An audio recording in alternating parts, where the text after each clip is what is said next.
તો હેલો મિત્રો, કેમ છો બધા? મજામાં? આઈ હોપ કે તમે બધા એકદમ મજામાં હશો. તો સ્વાગત છે તમારા બધાનું મારા વિડીયોમાં, અને એ પણ ઘણા બધા દિવસો પછી. જી હા, તો આજે હું તમારા માટે સરસ મજાનો વ્લોગ લઈને આવી ગઈ છું, જ્યાં તમને સહી મતલબ સાચી માહિતી અને ઇન્ફોર્મેશન હું આપીશ. તો આજનો મારો વ્લોગ રહેવાનો છે સાપુતારા રિસોર્ટનો. અમે લોકો હાલ જ હમણાં વીકમાં સાપુતારા ગયા હતા. તો મને થયું લાવ થોડો રિસોર્ટ બહુ મનમોહક હતો, તો વિડીયો બનાવવાનું મન થયું ને તમારી સાથે શેર કરવાનું તો ઓલરેડી મન હોય જ. તો અમે પહોંચી ગયા વહેલા 5 વાગ્યે સાપુતારામાં. અમારી બસ વડોદરાથી હતી 9:30ની. અમે બેસી ગયા 9:30 અને અમે 5 વાગ્યે સાપુતારા પહોંચી ગયા હતા. તો વહેલા પહોંચ્યા એટલે ત્યાં સાધન તો કંઈ મળે ના. હવે એ કંઈ થોડું આપણું સિટી એરિયા કહેવાય, તો ત્યાં ગમે ત્યારે સાધનો અને વાહનો મળી રહે. તો ચાલીને જ વોક વે કરી અને અમે અમારા રિસોર્ટ સુધી પહોંચ્યા. અંધારામાં કોઈ નહોતું, બોલો, અમારા સિવાય. પછી અમે એન્ટ્રી લીધી રિસોર્ટમાં, ચેક ઇન કર્યું. અને મને છે ને સવારમાં મારી લાઈફમાં મેં પહેલી વાર આટલું અંધારામાં અને આ રીતનો માહોલ મેં જોયો હતો. વહેલી સવારે હું ક્યારેય જાગી નથી, અને 5 વાગ્યે મેં આટલો સરસ નજારો ત્યાં હિલી એરિયા પર મેં જોયો ને, હું તો મંત્રમુગ્ધ જ થઈ ગઈ હતી. અને આ જુઓ, મને 6 વાગ્યે જ કેમેરો ચાલુ કરી દીધો મેં શૂટ કરવાનું, અને હું એટલી કોન્ફિડન્સમાં આવી ગઈ હતી પ્લેસ જોઈને. તમે અહીંયાના બધા પ્લેસમાં જે નયનરમ્ય દ્રશ્યો છે તે જોઈ શકો છો. સરસ મજાનો માહોલ હતો, એટમોસ્ફિયર પણ સરસ હતું, ઠંડુ. તો આ હું તમને મારા રિસોર્ટનો વ્યૂ કરાવી રહી છું. તો આ બધો ગાર્ડન એરિયા છે, અને ગાર્ડનમાં રૂમો બનાવેલી છે સ્ટેપ બાય સ્ટેપ ગાર્ડન ટાઈપનો રિસોર્ટ છે.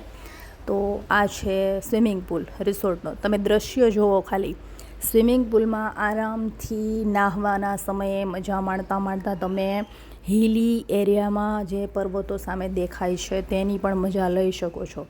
એટલું સરસ લોકેશન હતું ને કે શું કહું વાત, તમે ખુદ જ જોઈ લો. તો બની રહો આગળ વિડીયોમાં. આગળ હું તમને વધારે વસ્તુઓ એક્સપ્લોર કરવાની છું, સો વિડીયોમાં જોડાયેલા રહેજો.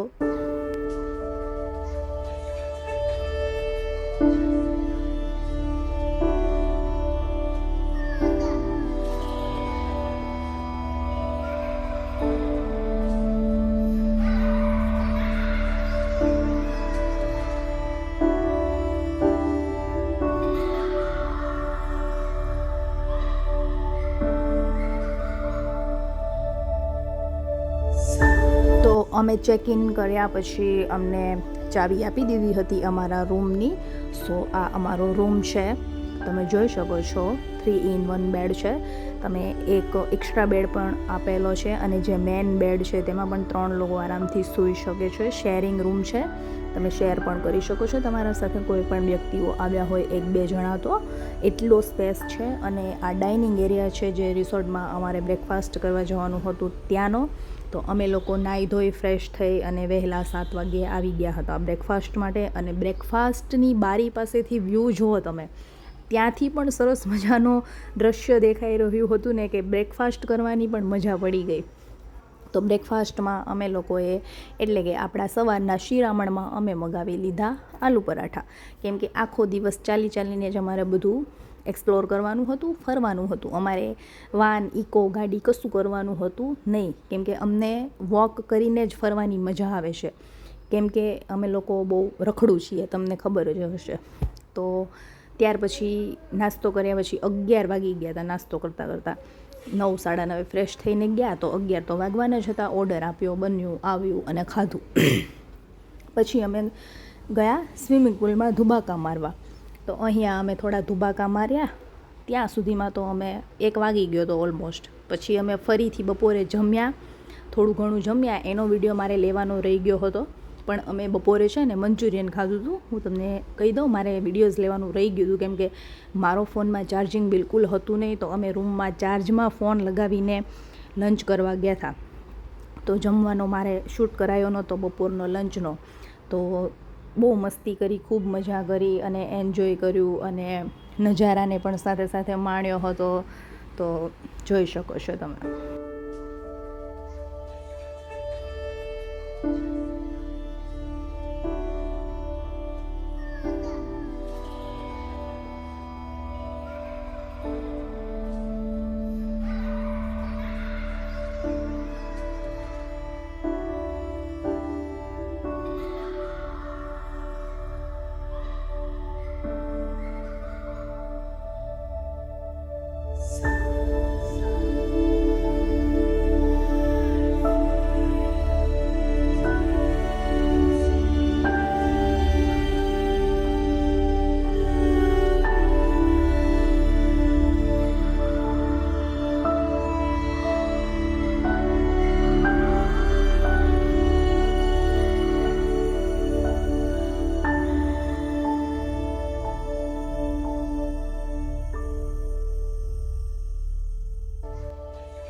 સો મેં તમને અમારા સ્ટે હોમનો મતલબ રિસોર્ટનો ઓવરવ્યૂ કરાવી દીધો છે. તો હવે આગળ પણ બની રહેજો, સબસ્ક્રાઈબ કરજો આગળનો પણ વિડીયો જોવા માટે. તો ત્યાં સુધી આવજો બધા. જય શ્રી કૃષ્ણ અને જય માતાજી.